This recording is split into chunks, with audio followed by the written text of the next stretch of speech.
대한민국 최초 시사 감상실 시사봉에 오신 것을 환영합니다. 출발하는 시간 나의 마음씨부터 도착하는 시간 여러분 마음씨까지 즐겁고 포근하고 끈적끈적하고 질퍽질퍽한 시간들 되시기 바라겠습니다. 시사봉 출발합니다. 출발! 네. 오늘 시사봉에서는요, 지난 27일 진해 해군해양의료원에서 청해부대 28진 최영함 순직자 고 최종근 하사의 영결식과 관련된 이야기를 해볼까 합니다. 소말리아 아덴만에서 임무를 마치고 돌아온 해군 최영함의 입항 행사 도중 콧줄이 끊겨져 승조원 고 최종근 하사가 숨졌습니다. 전역을 불과 한 달 앞둔 최 하사는 최고 선임 수병으로 마지막까지 콧줄을 조정하는 임무를 수행하다 변을 당한 거죠. 환영 나온 부모님들 앞에서 나라와 국가를 위해 맡은 바 임무를 열심히 수행하다 벌어진 참극으로 그 슬픔은 더욱 크게 느껴집니다. 이날 영결식은 대한민국과 해군을 위해 헌신한 고 최종근 하사의 넋을 기리고 마지막 길을 해군 장병들과 함께 배웅하고 싶다는 유가족들의 뜻을 적극 반영해서 엄수가 됐다고 합니다. 해군 작전사령관 주관으로 거행된 이날 영견식에는 유가족을 비롯해 심승섭 해군 참모총장과 주요 지휘관 및 최영함 장병 등 200여 명이 참석했고, 이날 박기경 해군 작전사령관은 조사를 통해서 고 최종근 하사는 청해부대에서 마지막 파병 임무를 수행한 진정한 바다의 사나이였으며 항상 솔선수범하고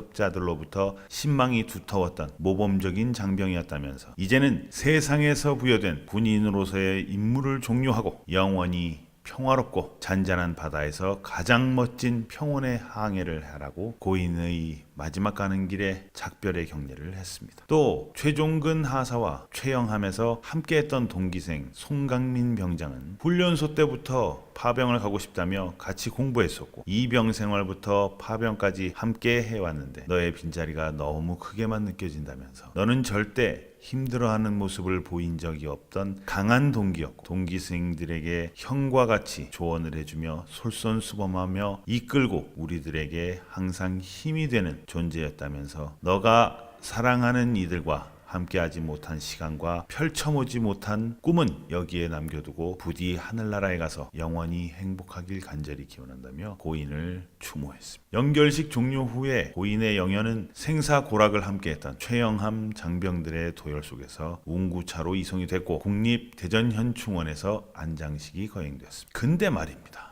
말입니다 여러분, 도대체가 이해가 안 게 있습니다. 도저히 이해를 하려고 해도 이해를 할 수 없는 부분이 있습니다. 이 최 하사가 말입니다. 고 최 하사가 어디 해외 유학을 다녀오다가 사고가 나서 사망한 것도 아니면 여행을 다녀오다 사고가 난 것도 아니고 스스로 간 것도 아니고 국방의 의무를 지고 나라의 명령으로 파병을 갔다 돌아와서 부모님께 무사히 잘 갔다 왔습니다 하고 인사하는 자리에서 정말 안타깝게 정말 일어나서는 안 될 일이 일어나서 사망을 한 고 최하사의 장례식에 도대체가 군 최고 통수권자의 모습은 전혀 보이질 않고 또 그를 대신하는 사람조차도 왜 아무도 없었던 것인지 도대체가 이해를 할 수 없습니다. 얼마 전에 열렸던 5.18 39주년 세월호 5주기 때는 그렇게 정치인들이며 군 통수권자이며 총리며 뭐 장관이며 부총리며 부르지 않아도 그냥 개떼들처럼 몰려들더니 나라와 국가를 위해서 장렬하게 전사한 이 군인의 마지막 가는 길에 어떻게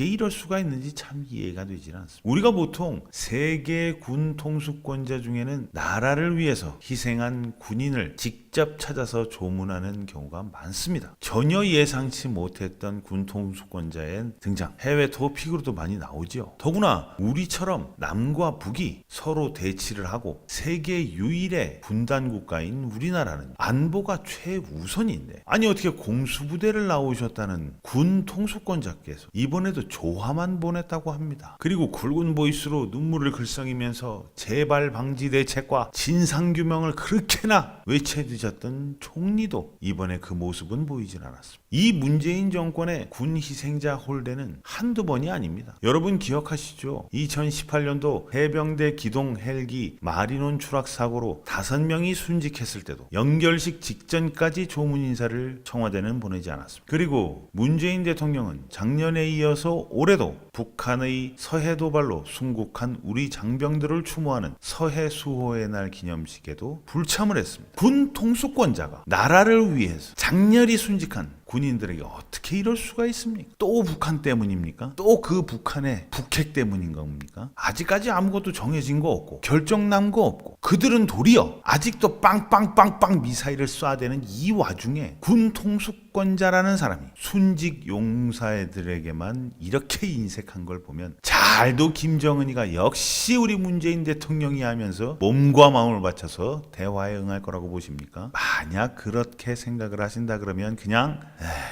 그런 무슨 안타깝습니다. 정말 안타깝습니다. 여기에 그 국방부 수뇌부는 한술 더 뜹니다. 북의 그 천안함 폭침이나 연평도 포격 등 서해 도발에 대해서 불미스러운 충돌이었다. 일부 이해할 부분도 있다. 이런 이런 소리나 했으면서 최근에 그 야당 대표 황교안 대표가 전방 GP 철거와 관련 그리고 북 그 탄도미사일 문제를 거론하면서 남북 군사 합의를 폐기해야 한다고 말을 했다고 하죠. 그때 그냥 국방부가 나서서 군 사기를 저하시킬 수 있는 무분별한 발언이라면서 반박을 하고 자빠져 있었습니다. 지금 도대체 여러분들이 진짜 군의 사기를 진정으로 생각한다면 사전 통보 없이 군 통수권자가 고 최하사의 장례식장에 나타났다며 대한민국 모든 군인들은 이 나라와 이 국가와 이 백성과 이 국민을 위해서 정말 목숨 바쳐 충성을 다해. 모르겠습니까 도대체? 이렇게 좋게 이렇게 말씀드리니까 잘 모르는 모양입니다. 고 최종근 하사의 명복을 빕니다. 부디 이제 이 대한민국의 걱정은 남은 사람들한테 남겨두시고 그 젊은 나이에 하고 싶었던 꿈과 희망이 있었을 텐데 정말 좋은 세상에 가서 마음껏 펼치시고 마음껏 행복하시길 바라겠습니다. 최종근 하사의 명복을 빕니다.